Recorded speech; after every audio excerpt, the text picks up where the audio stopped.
ভারত সিন্ধু জলচুক্তি মানবে না, পহেলগাঁওয়ে হামলার পরেই ঘোষণা করল নয়াদিল্লি। তখন থেকেই ক্ষোভে ফুঁসছে পাকিস্তান।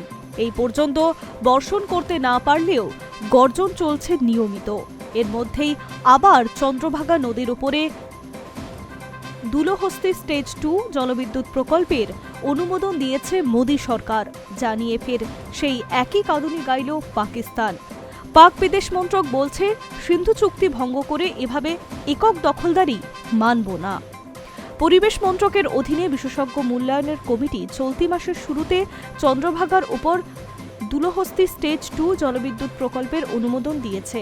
প্রকল্পটি বাস্তবায়নে খরচ করতে হবে ৩,২০০ কোটি টাকা। পরিবেশ মন্ত্রকের অনুমোদনের জেরে নির্মাণ সংক্রান্ত দরপত্র শীঘ্রই প্রকাশ করা হবে। জানা গিয়েছে, এই প্রকল্পের অনুমোদনের আগে কেন্দ্রীয় প্যানেলের বৈঠকে সিন্ধু চুক্তির প্রসঙ্গ উঠে আসবে। ভারত ও পাকিস্তানের মধ্যকার এই চুক্তি পহেলগাঁও হামলার পর থেকে স্থগিত করেছে সরকার।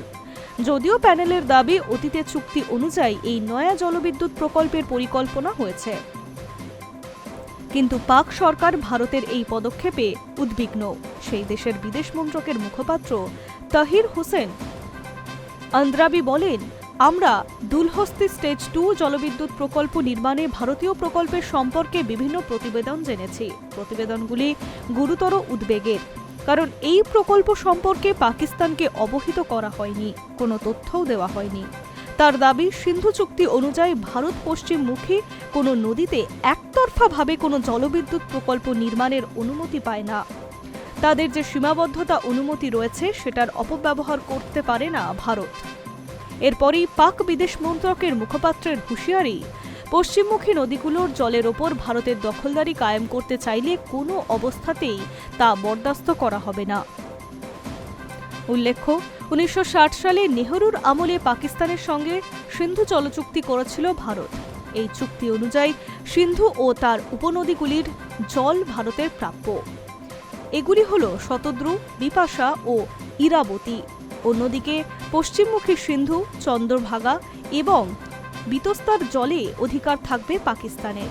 তবে পহেলগাঁও হামলার পর সেই চুক্তি স্থগিত করে দেয় মোদী সরকার, যা রাজনৈতিক হুমকির পাশাপাশি আন্তর্জাতিক মঞ্চেও ভারতের বিরুদ্ধে নালিশ করেছে পাকিস্তান। এবারেও ফের হুঁশিয়ারি দিল তারা। তবে এই পর্যন্ত ভারতের এই সিদ্ধান্তের বিরুদ্ধে কার্যকরী কোনো পদক্ষেপ গ্রহণ করেনি পাকিস্তান। High news network.